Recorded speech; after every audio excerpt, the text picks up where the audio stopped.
Welcome to Dang Dang Ka channel. Categories: Celebrity Biography.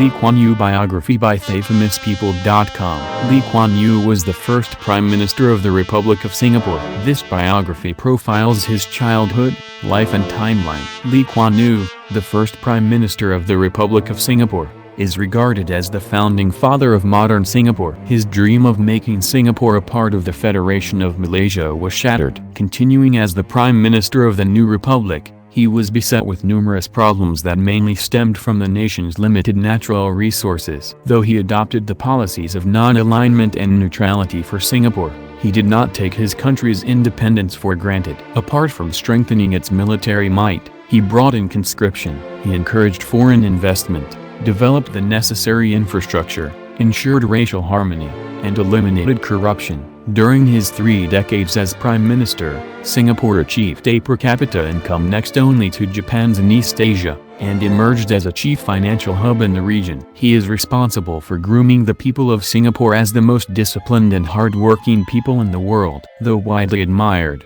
his autocratic methods invited criticism. He did not tolerate dissent from political opponents and the media. Childhood and early life. Lee Kuan Yew was born on September 16, 1923, to Lee Chin Koon and Koo Jim Neo. He has 3 brothers, Dennis Lee, Freddie Lee, and Lee Suanu, and 1 sister, Monica Lee. The family was prosperous, and his father received an English education. He studied at the prestigious Raffles Institution, and stood first in Singapore and Malaysia in the senior Cambridge exams. Awarded an Anderson Scholarship to Raffles College, he studied there between 1940 and 1942. When World War II ended, he went to study in England. He graduated with a rare double-starred law degree from Fitzwilliam College, affiliated to the University of Cambridge. Career. Lee Kuan Yew returned to Singapore in 1949. He gained invaluable experience in politics as the election agent to the pro-British Progressive Party leader,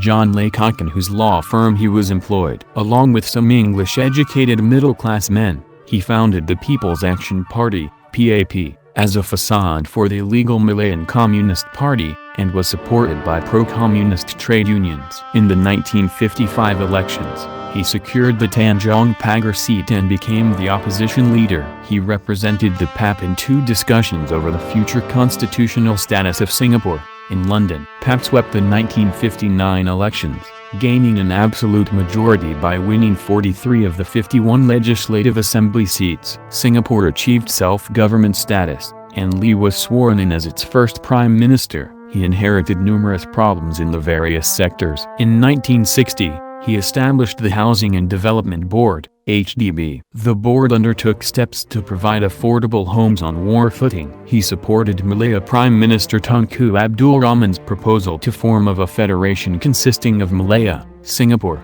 Sabah, Sarawak, and Brunei. A referendum in 1962 validated the federation. Singapore declared complete independence from the British in 1963 to become part of the federation, but it was expelled 2 years later, owing to widespread racial riots between Chinese and Malays. On August 9, 1965, the Republic of Singapore was born. As the Prime Minister of the tiny fledgling republic, the fundamental problem was in managing its limited natural resources. He ensured that Singapore was accepted to the United Nations in 1965, and to the Association of Southeast Asian Nations, ASEAN. 2 years later, he declared a policy of neutrality and non-alignment. He assigned the task of creating the Singapore Armed Forces to the then Deputy Prime Minister, Goh Keng Swee, which he did with international assistance. In 1967, compulsory military service was introduced. English, Malay, Chinese, and Tamil were accorded official language statuses. The Speak Mandarin campaign was initiated in 1979. To promote Mandarin among Chinese-speaking people who spoke different Chinese dialects. To encourage the use of English language, he ordered the Chinese language Nanyang University be united to the English language University of Singapore to form the National University of Singapore. The Corrupt Practices Investigation Bureau was strengthened by successive legislations and was given the power to make arrests, investigate bank accounts and income tax-related information of suspected individuals. Alarmed by the trend of Singaporean men not accepting graduate women as life partners, he established the Social Development Unit in 1983, to encourage the mingling of men and women graduates. In 1990, he resigned as Prime Minister in favor of Goh Chok Tong, but continued to be influential as a senior minister in the cabinet in an advisory role. In 2004, Goh Chok Tong resigned from prime ministership, in favor of Lee's oldest son Lee Hsien Loong. Lee Sr. was appointed minister mentor in the new cabinet. Major works. In 1961, the Economic Development Board was established. It succeeded in industrializing Singapore by drawing foreign investment through tax incentive, providing highly skilled and cheap manpower, and modern transport systems and communication network.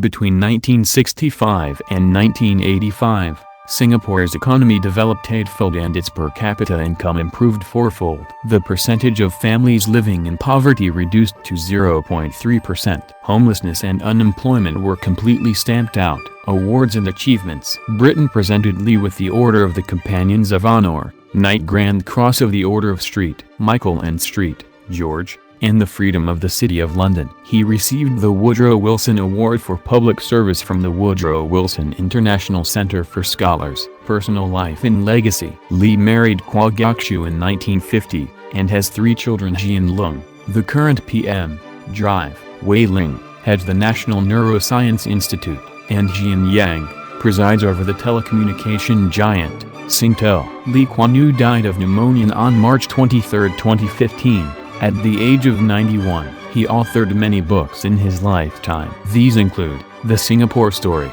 From Third World to First, The Singapore Story, The Wit and Wisdom of Lee Kuan Yew, and One Man's View of the World. Trivia. This Asian leader is an avid reader, and likes to occasionally read Tom Clancy novels which are famous for espionage and military science stories. This Asian statesman declared, "Between being loved and being feared, I have always believed Machiavelli was right. If nobody is afraid of me, I'm meaningless."